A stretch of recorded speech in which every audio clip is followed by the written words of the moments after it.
वो रात थी जब रावण भी थर्रा गया था। वो क्षण था जब पाताल लोक की दीवारें कांप उठी थीं। 5 मुख, 5 भिन्न देवताओं की शक्ति एक ही देह में। हनुमान का वो रूप जो किसी ने कल्पना में भी नहीं सोचा था, जिसे देखकर स्वयं काल ने अपनी दृष्टि फेर ली। हम हनुमान को भक्त के रूप में जानते हैं, करुणामय, विनम्र, प्रभु के चरणों में समर्पित। पर उस रात पाताल की गहराइयों में हनुमान कुछ और थे। वे वो शक्ति थे जो सृष्टि ने तब प्रकट की जब सृष्टि के पालनहार स्वयं संकट में थे। लंका दहन हो चुकी थी। राम और रावण के बीच युद्ध अपनी चरम सीमा पर था। पर युद्ध केवल धरती पर नहीं था, अदृश्य लोकों में भी षड्यंत्र रचा जा रहा था। रावण का भाई था अहिरावण, पाताल का राजा, तंत्र मंत्र का स्वामी, और उसने वो किया जो किसी ने सोचा भी नहीं था।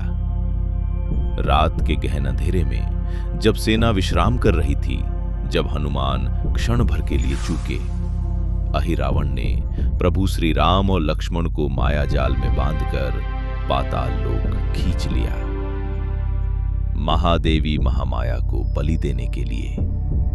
सूर्यवंश के 2 राजकुमार पाताल की बेड़ियों में। उस क्षण जैसे ब्रह्मांड रुक गया हो। जब हनुमान को ज्ञात हुआ, वे एक पल भी नहीं रुके। कोई विलंब नहीं, कोई विचार नहीं, बस एक ही संकल्प, प्रभु को लौटाना है।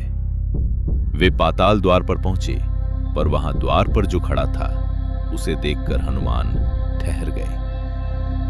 वो एक वानर था, उन्हीं के जैसा, उन्हीं की छवि, उन्हीं की देह, उन्हीं की आंखें। पर ये मकर ध्वज था, हनुमान का ही पुत्र, जन्मा उस क्षण से जब लंका दहन के पश्चात समुद्र की लहरों ने हनुमान के स्वेद की एक बूंद को गर्भ में समेट लिया था। पिता और पुत्र दोनों एक दूसरे को देखते रहे। युगों का मौन उस दृष्टि में था। हनुमान के नेत्रों में वात्सल्य था, पर समय नहीं था।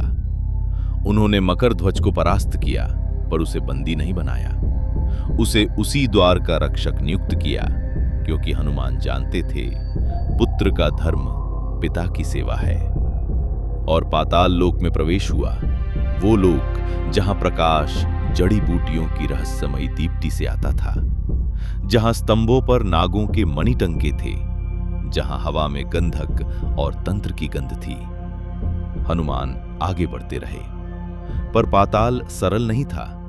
अहिरावण की माया अनंत थी, उसके रक्षकों की सेना थी, और उसकी शक्ति का रहस्य था 5 दिशाओं में जलती 5 ज्योतियां। जब तक वे पांचों एक साथ नहीं बुझें, अहिरावण का अंत नहीं। 5 दिशाएं, एक ही क्षण, एक असंभव कार्य। और तभी पाताल की उस गहराई में हनुमान के भीतर कुछ जागा। वो शक्ति जो उन्होंने आज तक प्रकट नहीं की थी। वे जानते थे ये क्षण उनके जीवन का सबसे बड़ा क्षण था, प्रभु की प्राण रक्षा। और उसके लिए उन्हें वो बनना था जो वे अब तक नहीं थे। हनुमान ने नेत्र मूंद लिए। पाताल स्थिर हो गया, वायु रुक गई, और फिर एक रूपांतरण हुआ जो ब्रह्मांड ने पहले कभी नहीं देखा था। पूर्व दिशा में उभरा वराह का मुख, शक्ति और पृथ्वी का प्रतीक। दक्षिण में प्रकट हुआ नरसिंह का मुख, जो भक्त की रक्षा के लिए खंबे से भी प्रकट हो सकता है। उत्तर में उगा गरुड़ का मुख, जो आकाश का स्वामी है और सर्प से निर्भय। ऊर्ध्व दिशा में दमका हयग्रीव का मुख, ज्ञान और शास्त्र का अधिपति। और पश्चिम में वो मुख जो सबसे परिचित था, हनुमान का अपना मुख, प्रेम और भक्ति से दीप्त। पंचमुखी हनुमान, 5 देवता, एक देह, अनंत शक्ति। पाताल की दीवारें कंपित हो उठीं। अहिरावण के प्राण सूख गए। उसने ऐसा रूप कभी नहीं देखा था, किसी ने नहीं देखा था। और फिर वो क्षण आया, 5 दिशाओं में एक साथ 5 ज्योतियां एक साथ बुझ गईं। अहिरावण का अंत हो गया। प्रभु श्री राम और लक्ष्मण मुक्त हुए।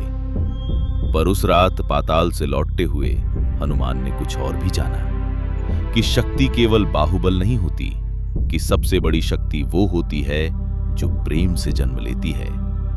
पंचमुखी रूप केवल युद्ध के लिए नहीं था, वो संदेश था कि जब भक्त को अपने प्रभु की रक्षा करनी हो तो ब्रह्मांड स्वयं उसके भीतर समा जाता है। 5 मुख, 5 दिशाएं, 5 शक्तियां, पर हृदय एक, और उस एक हृदय में बसते थे राम। सिंहासन आज भी वैसा ही है और हनुमान आज भी वही हैं, पहरे पर। जय श्री राम।